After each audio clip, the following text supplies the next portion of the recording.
So, what if the greatest challenges we face, the heaviest weights we carry, aren't punishments at all?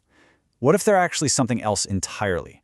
There's this ancient tradition from North Africa that offers a really powerful alternative to the myths we think we know, giving us a completely new way to look at our burdens.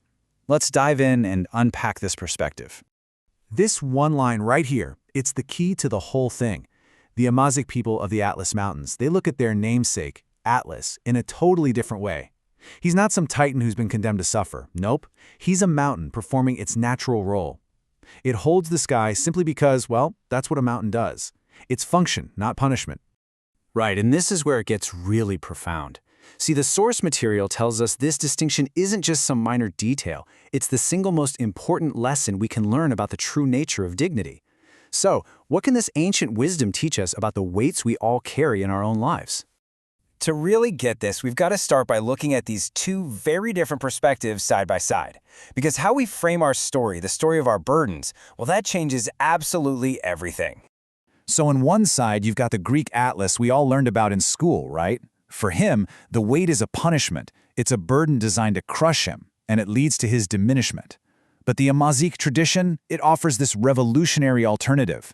On the right, holding the sky isn't a curse at all. It's a function. In fact, it's the ultimate expression of his character, and in that very act of holding, he finds his dignity. And this brings us to the core idea. We can completely redefine the challenges we face. We can find our dignity, not by getting rid of our burdens, but in the very act of carrying them. The source calls this function as dignity. It's this idea that your most demanding roles in life, they aren't things that were forced on you to break you down, just the opposite. They're the very things that allow you to express who you most fundamentally are. Think about it. For the mountain, holding the sky is what makes it a mountain. The holding is its dignity. Okay, so let's break this down a little bit. First, the function is seen as the character's most natural expression. Second, and listen, this is a huge shift. The weight isn't an obstacle to dignity. It's the very condition required for it. And that allows us to see our roles as a kind of functional carrying, which builds dignity, instead of an imposed burden which just takes it away. And crucially, this dignified holding creates something for the future. It produces an inheritance. The source puts it perfectly. The weight is the dignity's specific condition. The most demanding conditions most completely require the character's most fundamental expression. Just think about that for a second. Difficult conditions don't just test our character, they are the only way to fully reveal it. So the crucial point is, what does this dignified holding by the Atlas actually create? It's not just some abstract idea, right? It produces something real, an inheritance. It produces the 7 daughters.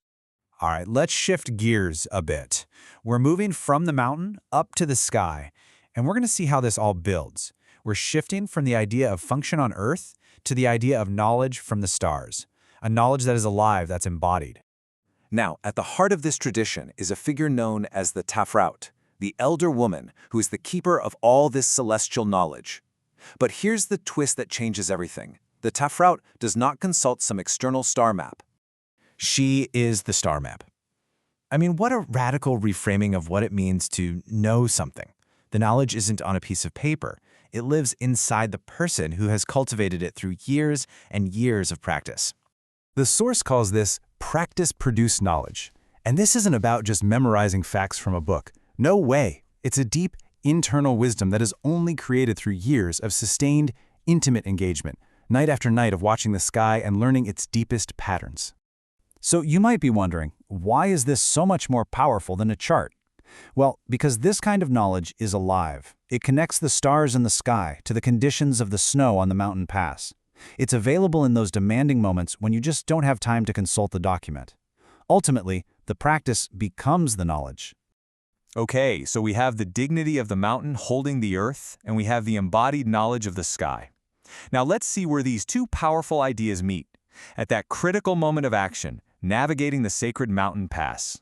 In this tradition, the mountain pass isn't just a physical spot on a map. It's sacred, because the act of crossing is profoundly consequential. It's a threshold between the world of planting and the world of harvest, between one entire season of life and the next. And the stakes for navigating this threshold are incredibly high. The 7 daughters, that's the Pleiades star cluster, they give the signal for when it's safe to cross.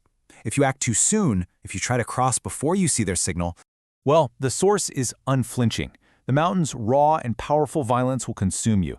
Attempting the crossing at the wrong time leads to disaster. and this just brings home a core lesson, doesn't it? In moments of great consequence, knowing when to act isn't just one piece of the puzzle, it's everything. It is the most critical knowledge you can possibly possess. This completely redefines what we think of as patience. Here's how the source describes it. Patience is not the absence of action. It is the most active form of the most complete preparation. So in this view, waiting isn't passive at all. It's the active work of preparing for that one perfect moment to act. So, after exploring this deep and really beautiful tradition, what are the key lessons we can take from the Seven Daughters and apply to our own modern lives? Let's summarize with 4 powerful takeaways. 1. Your holding is your dignity. Learn to frame your biggest challenges as the function that expresses your character. 2. Knowledge lives in practice. Value the wisdom you've earned through deep experience over just static information. 3. The past is sacred. Recognize life's critical thresholds and treat them with the respect they deserve. And finally, 4. Read the signals before you cross. Master the art of active patience and precise timing. And that brings us to a final thought. The source reminds us that the 7 daughters are always there in the sky, even when clouds hide them. The signals for our own lives are also always present, just waiting to be seen. So the question to leave you with is this: where in your life, right now, do you need to look?